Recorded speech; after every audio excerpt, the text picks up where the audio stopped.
No, you got to tell us about Jeffrey Epstein before you go.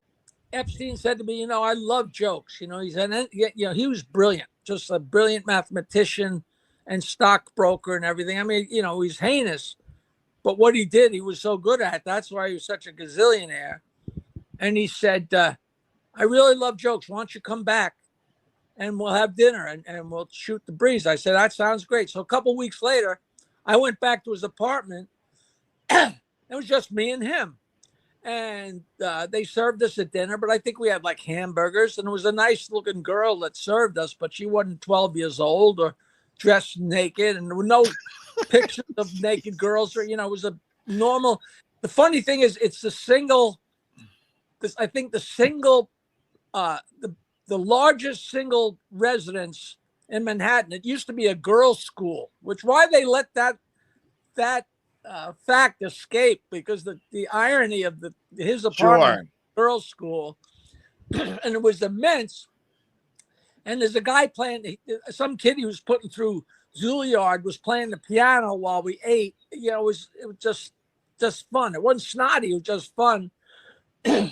So he's telling me, yeah, I love jokes. Anybody that's really smart loves jokes, and because they're little problems and the way they work themselves out. He said to me, tomorrow night I'm going to Harvard to see Noam Chomsky give a speech, because I give Noam Chomsky millions of dollars and I give Harvard millions of dollars, and I'll watch his speech. And when he's done, we'll go into the dressing room and we'll tell dick jokes for an hour. Oh my God. And I'm like, and I get that. That's why I have an instant bond with so many people, because people that love jokes love to hear a new joke. And I've got jokes nobody's ever heard, and they're always blown away, And I swear to God, Opie, it was a Columbo. I was leaving, and I got to the top of the foyer, and private foyer, and the steps going down. On the left was a painting of Bill Clinton holding a blue dress, and the blue dress is incredibly stained.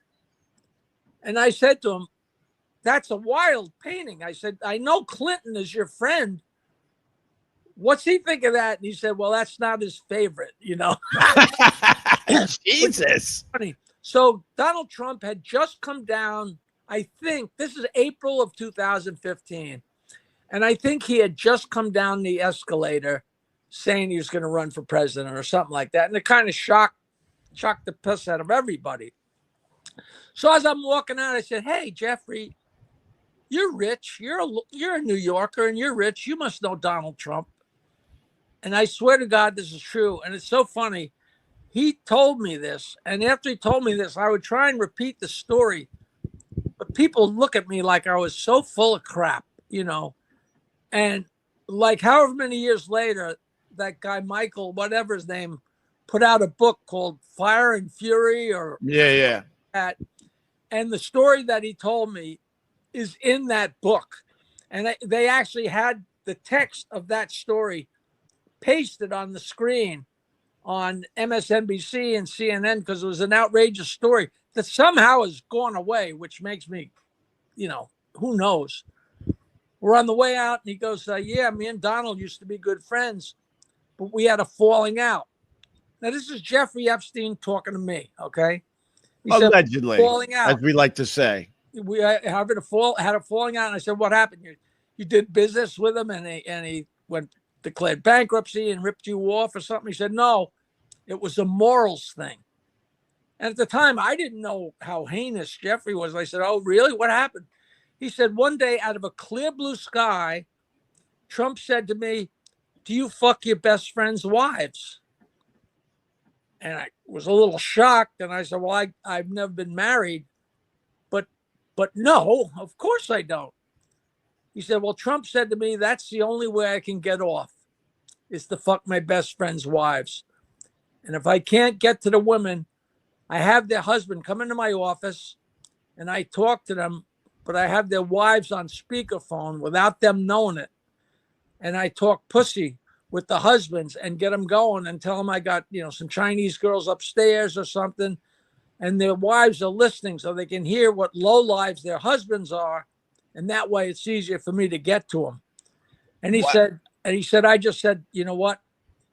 That's out of my wheelhouse. Honor amongst thieves. He said, that was it. I never want anything to do with him after that, which is so crazy because then what ensued after that, and here he blew off Trump on a morals, and I totally get that. I mean, the guy's heinous and he's sleeping with underage girls, but fucking your friends' wives is a whole nother level of sickness. All right, listen, I'm speechless. Was this story ever told before? This story is in the book Fire and Fury. Okay, it's in the book. All right, wow, because I have to say allegedly a million times because Epstein's not around anymore. If you Google Trump, best friends' wives, or any combination, and Jeffrey, if you Google that, it comes right up. I've never heard that story. Wow. And thank God when that book came out, all of a sudden I could tell the story again. Right. Because I thought it was weird and kind of wild, but I had no idea where it was going to go after that. Who knew Trump was going to become president? Who knew Epstein was going to wind up in jail? And the whole thing blossomed after that.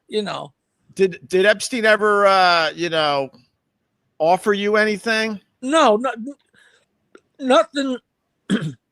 Nothing at all ever. He just loved jokes. I love the fact that he loved jokes and he was smart and we talked. And when you're talking to somebody smart, it's fun and interesting. So I had a great time with him both times. When we're all sitting around having dinner, you didn't say anything unless it was really funny, and it was. And he was just sitting at the head of the table loving this because he's instrumental in causing the whole thing. Yeah. Oh my God. Thank God. A wild story, but it's absolutely true. Michael Wolff, that's the guy who wrote. Okay. That's I'm speechless.